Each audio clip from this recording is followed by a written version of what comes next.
Hello friend, welcome to my channel Seema Singh study point. आज की video में हम बाल विकास के सिद्धांत के बारे में पढ़ेंगे। इतनी शॉर्ट ट्रिक में बाल विकास के सिद्धांत को पढ़ाया जाएगा कि ऐसा आपको किसी भी वीडियो में नहीं देखने को मिला होगा। एक बार पढ़ने से ही आपको याद हो जाएगा और डीएलएड वाले बच्चों के लिए भी है ये, सीटेट एस्टेट सभी के लिए, यूपीटेट सबके लिए है ये, टेट एग्ज़ाम जो भी हैं उनके लिए है। इतनी शॉर्ट ट्रिक है कि आपको एक बार वीडियो पूरा देखिए, आपको समझ में ज़रूर आ जाएगा। तो चलिए शुरू करते हैं।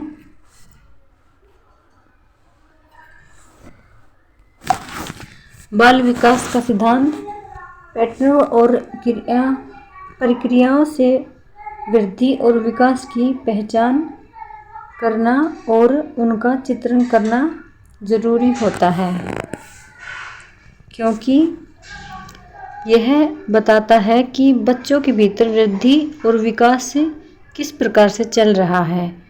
दिए गए बाल विकास सिद्धांत की सहायता से हम आसानी से यह पहचान सकते हैं कि बच्चे कैसे विकास कर रहे हैं, वे किस स्तर पर हैं।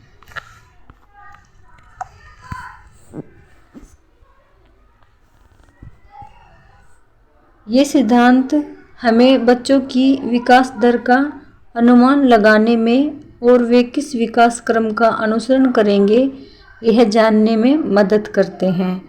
इसके अलावा यह अध्ययन व्यक्ति विशेषता और साथ ही व्यक्तिगत भिन्नताओं के बारे में भी ध्यान में रखते हुए किया जा सकता है। आगे देखिए।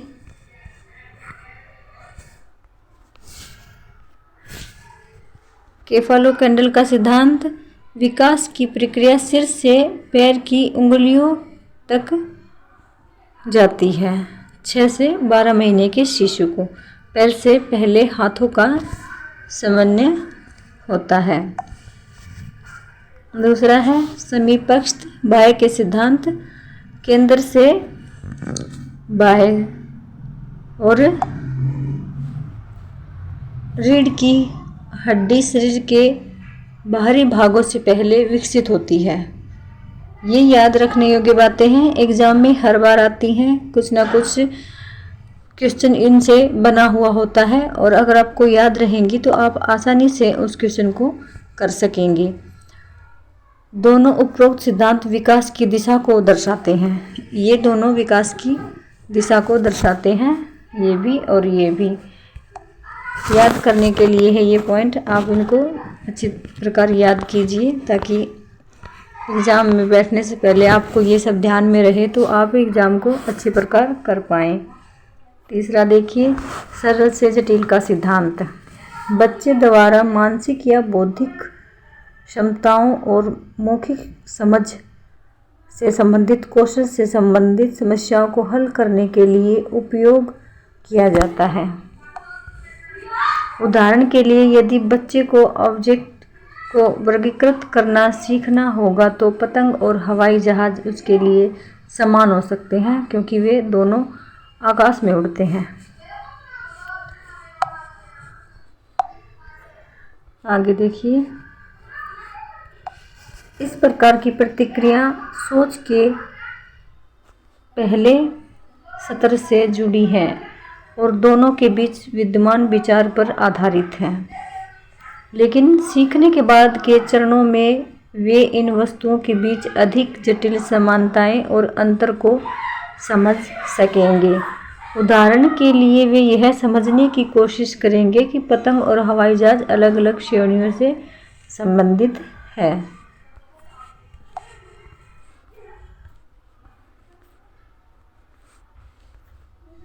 आगे देखिए।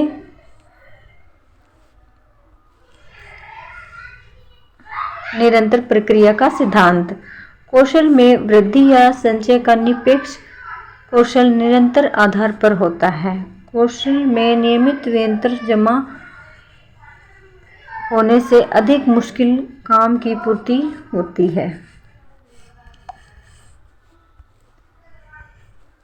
एक चरण का विकास दूसरे चरण के विकास में मदद करता है। उदाहरण के लिए भाषा विकास में बच्चे बड़बड़ाने से शुरू होते हैं, फिर भाषा की जटिल समझ में आने लगती है। सामान्य से विशिष्ट का सिद्धांत ध्यान से पढ़ने से आपको समझ में आएगा कि इसमें सभी बातें बहुत ही नॉर्मल ट्रिक से समझाई जा रही हैं। आपको समझ में ज़रूर आ जाना चाहिए, क्योंकि इससे ज़्यादा आसान तो आपको कहीं भी समझ में नहीं आने वाला। कोई भी वीडियो देखिएगा, कहीं से भी पढ़िएगा, क्योंकि ये बहुत ही सरल भाषा में शॉर्ट ट्रिक में समझाया गया है। शिशुओं का मोटर चालन बहुत ही सामान्यीकृत और अनभिज्ञ है। सबसे पहले सकल बड़ी मांसपेशियों में मोटर गति का विकास होता है और फिर अधिक परिष्कृत छोटे ठीक मोटर की मांसपेशियों की गति को आगे बढ़ती है।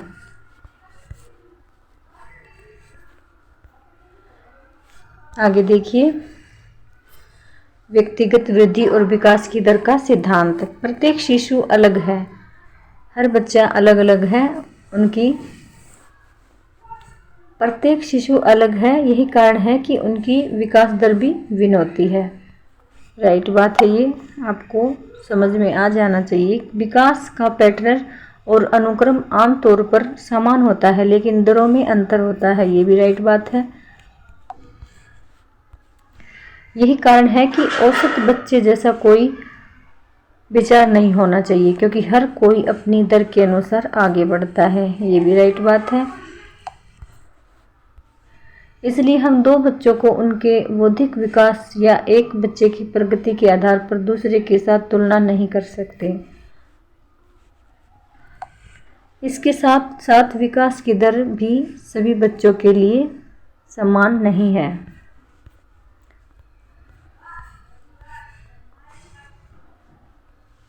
इसमें जो आपको समझाया गया है वो आपको समझ में ज़रूर आया होगा। और माफ़ कीजिएगा, वीडियो में थोड़ा सा साउंड ज़्यादा हो गया है, क्योंकि मेरा घर मंदिर के पास है और वहाँ से आवाज़ें आती रहती हैं, तो प्लीज़ आप इनको इग्नोर करते हुए वीडियो को पूरा देखिएगा और बताइएगा आपको वीडियो अच्छा लगा या नहीं। अगर कोई भी प्रॉब्लम हो, कुछ भी पूछना हो, कोई भी क्वेश्चन हो, कोई डाउट हो, तो आप कमेंट में मुझसे पूछ सकते हैं। चैनल को लाइक और सब्सक्राइब कीजिएगा।